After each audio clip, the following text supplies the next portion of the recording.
No, you're fine.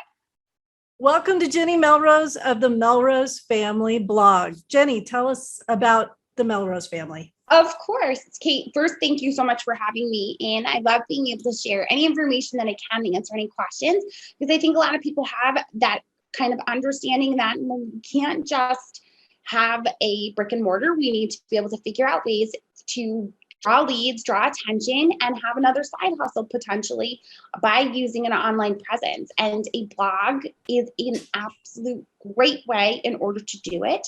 I started off years ago, back in 2009, with a more or less food blog where I created quick and easy recipes and projects for busy parents. It was called the Melrose Family. And then I turned around. I was also a full-time teacher at the time. And was able to retire from teaching because that income replaced my teaching salary of $75,000. And then back in 2019, I actually was able to sell that blog for 6 figures. So wow. I now have my second blog, which I had started, which is jennymelrose.com, where I teach others how to really understand to use their online presence. How can they use content that they create in order to draw in their potential clients without needing to necessarily do paid ads, and be able to really create that community where people are looking to be drawn into, whether that is through social media or through a blog with content. Okay.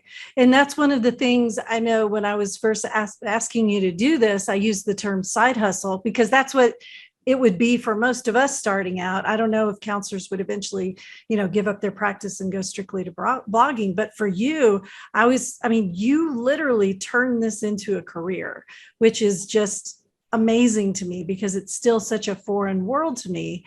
So I'm going to click over here to my questions. Let's see. I'm going to also take a second and just double check and see if we have anybody joining us in the Step It Up group.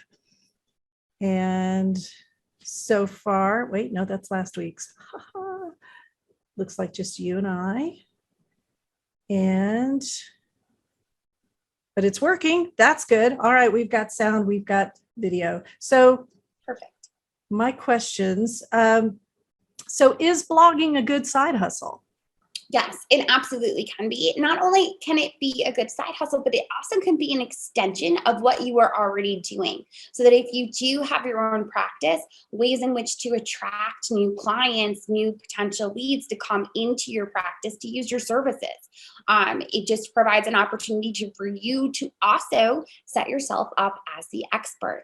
So instead of being just another practitioner that is out there that has their own practice, now you create this online presence where you have the potential to create books or write a podcast or create products and services where people that may not live within your area where they could come to you locally could now really see a huge benefit from being able to find your content online and being able to meet more people than you would have ordinarily been able to if you only did your local practice. That is such a good point because I heard someone talk about marketing once, and I think they were talking about Facebook ads and how that's really just a small area. Well, Texas is so big, and since we're all allowed to do telemedicine now, this sounds like we could reach a much bigger, like throughout the entire state of Texas with this, or for those folks who are licensed across state lines, it could just be a national presence then. Yes, absolutely. Perfect. All right, so the money question. How can I make $1,000 a month blogging? And I got that number from Google. So how can I make $1,000 a month blogging? Yes.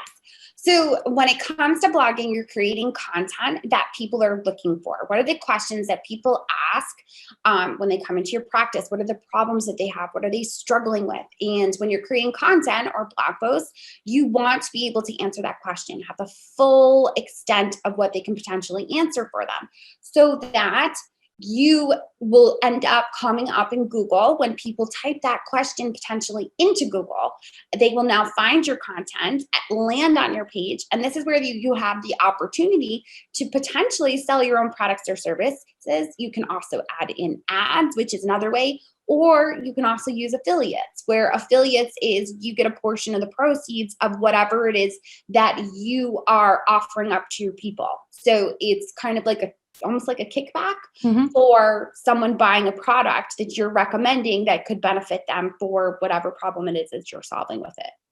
Okay, so products, ads, affiliates.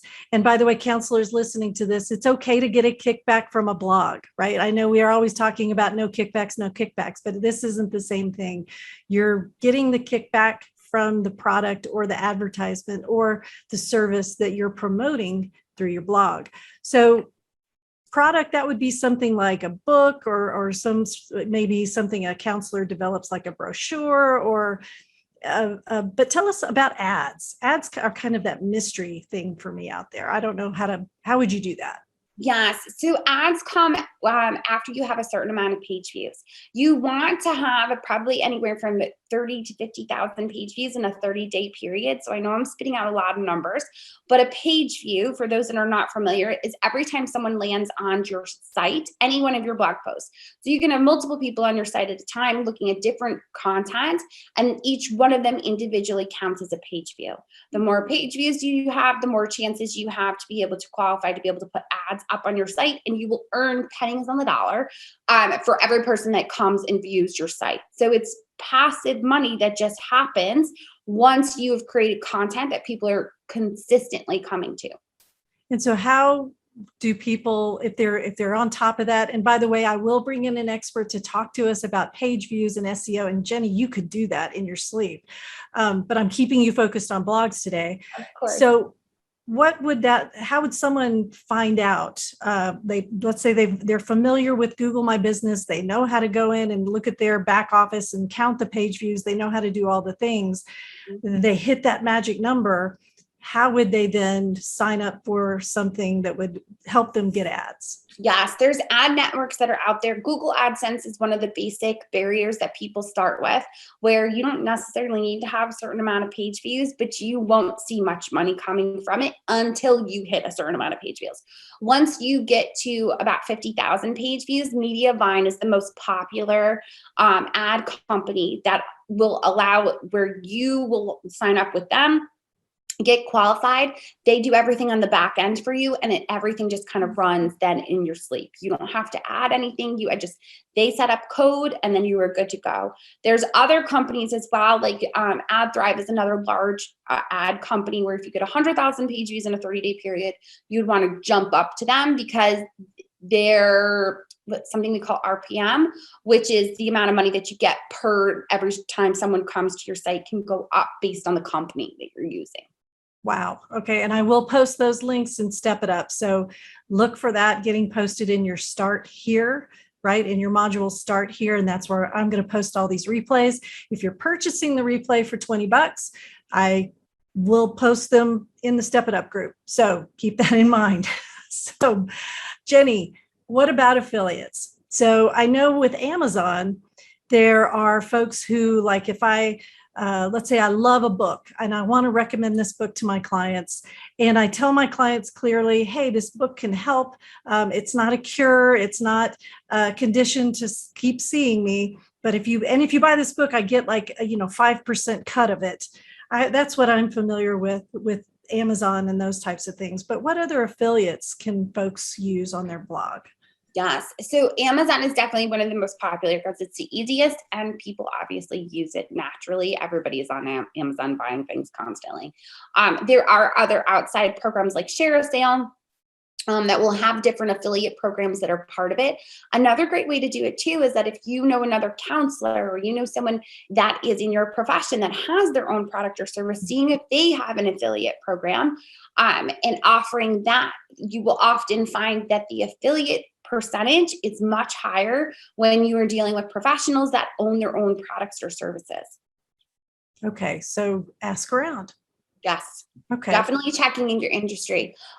Most of the time, one of the biggest things that I would recommend for counselors in particular that are looking to try to add income coming in potentially from their sites is to think about a service or product that you could offer. It doesn't have to be counseling. It could be a book. It could be a course. It could be a workshop that you are routinely doing and offering online so that there is income coming in from those products and services.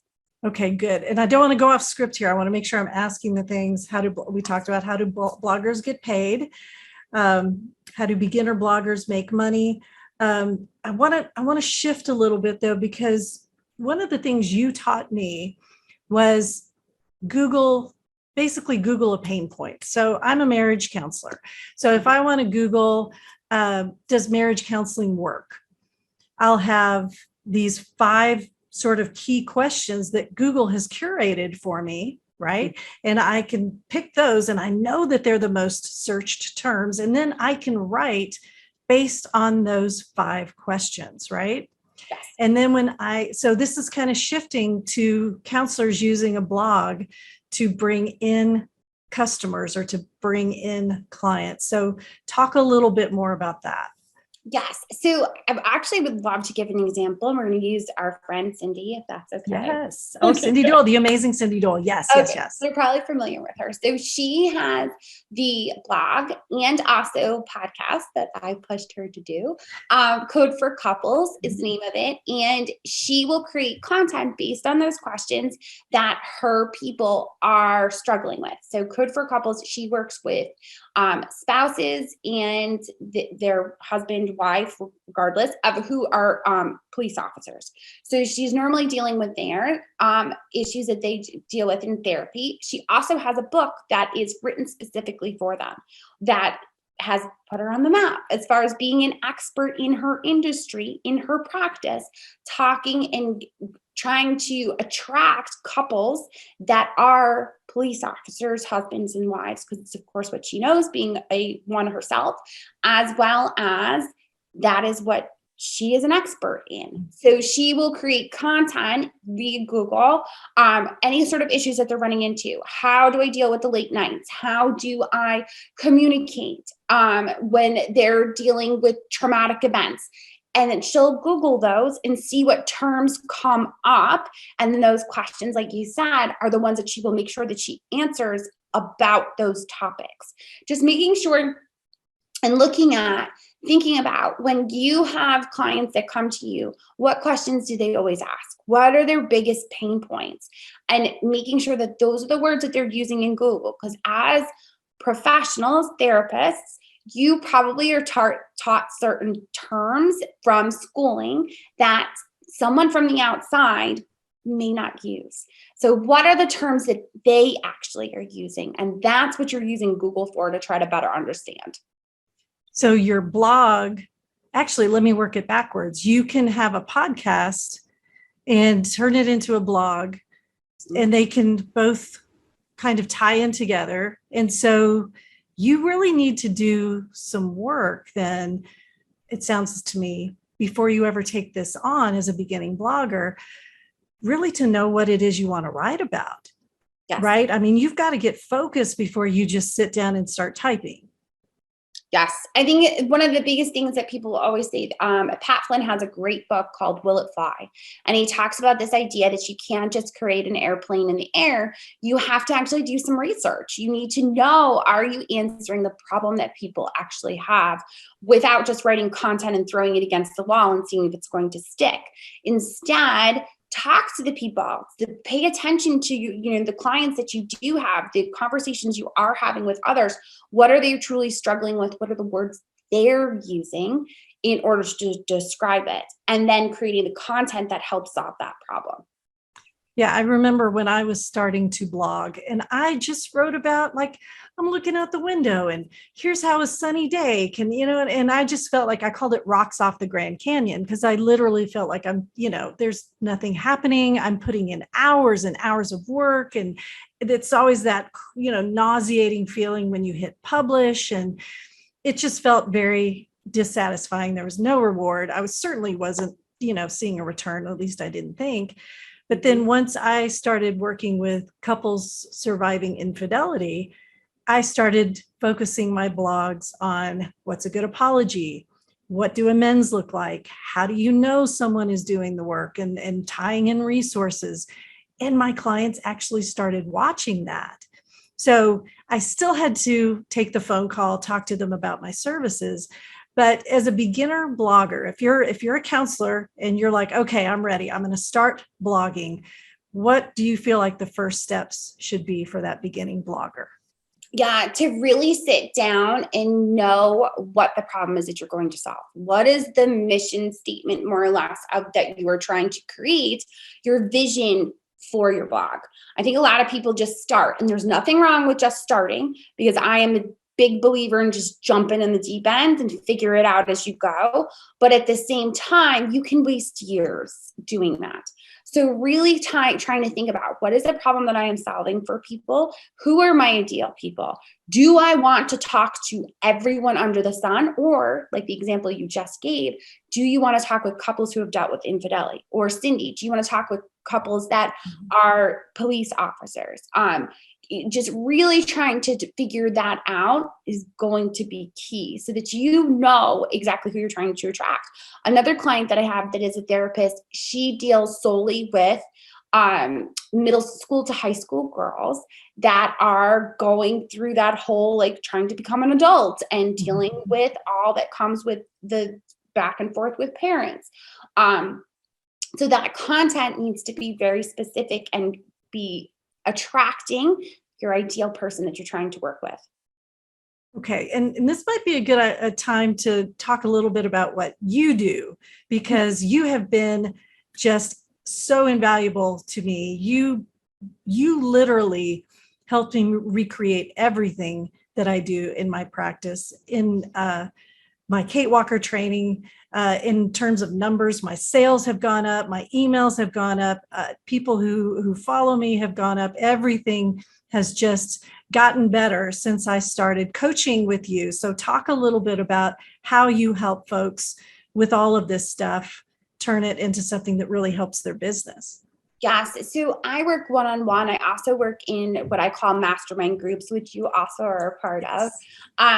I enjoy both. Both programs are some of my favorites, but the difference between one-on-one and mastermind is one-on-one, you really get my attention.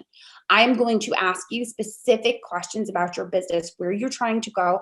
I'm going to help you create that business plan so that you understand where it is that you are looking to go with this, and then making sure that your foundation is built with strength.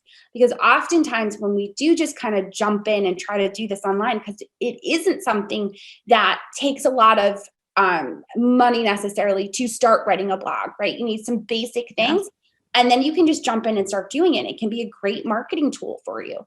But when you do it that way, you sometimes forget to really make sure the foundation is laid strongly, building an email list, knowing that you're making sure you're doing keyword research and looking for content that you can create that is the problem that you're trying to solve for your people. And I ask those questions and really dig in, because I did it for so long.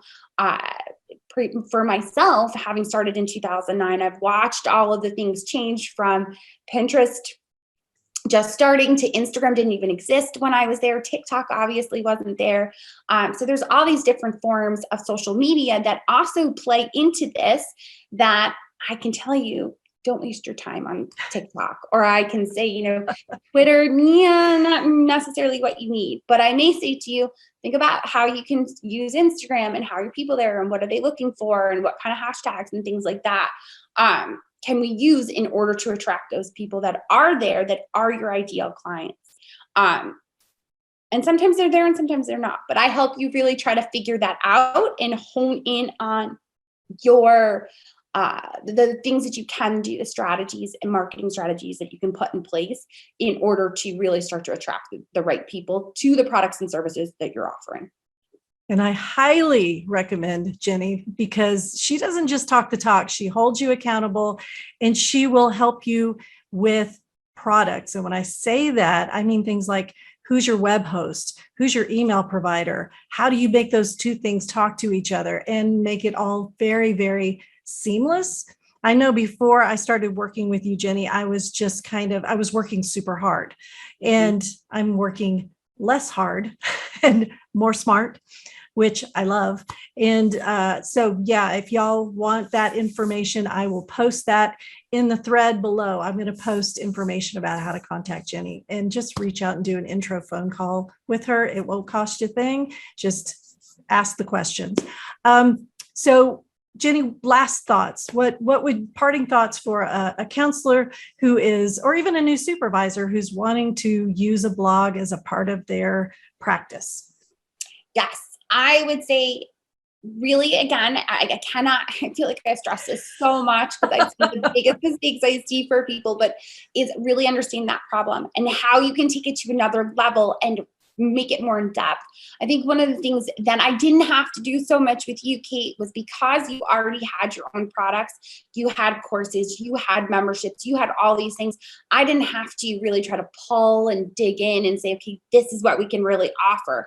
A lot of times I'm doing a lot of that with clients. I'm saying, okay, what can we offer now that's paid? I feel like I've done that a lot with Cindy, where Cindy had all of this content, but she wasn't benefiting from it in monetarily because she didn't have products or services. So we've been able to really start to develop those and look at, okay, how can we further make sure that people understand that you're the expert, you're the one that they should be coming to? Because ideally, the purpose of having that site, that blog, is so that people routinely come back and refer to you as the one that has all the answers. I love that. And don't shy away from that, counselors. That's a good thing. Being viewed as the expert is how people find you. That's how they are attracted to you. And that's what you want. You can still have a phone call with them and you can still talk them through, are you a good fit? But getting them to you and connecting with you, that's the key. And it's so important to make all the stuff work together. Just like Jenny's saying, thank you, Jenny, so much. I'm going to post the link for how to get in touch with you here. If y'all are interested in getting some shit done with me and the amazing Cindy Doyle, who Jenny was talking about, we are having a Get Shit Done Day in April 2023 in Austin, Texas.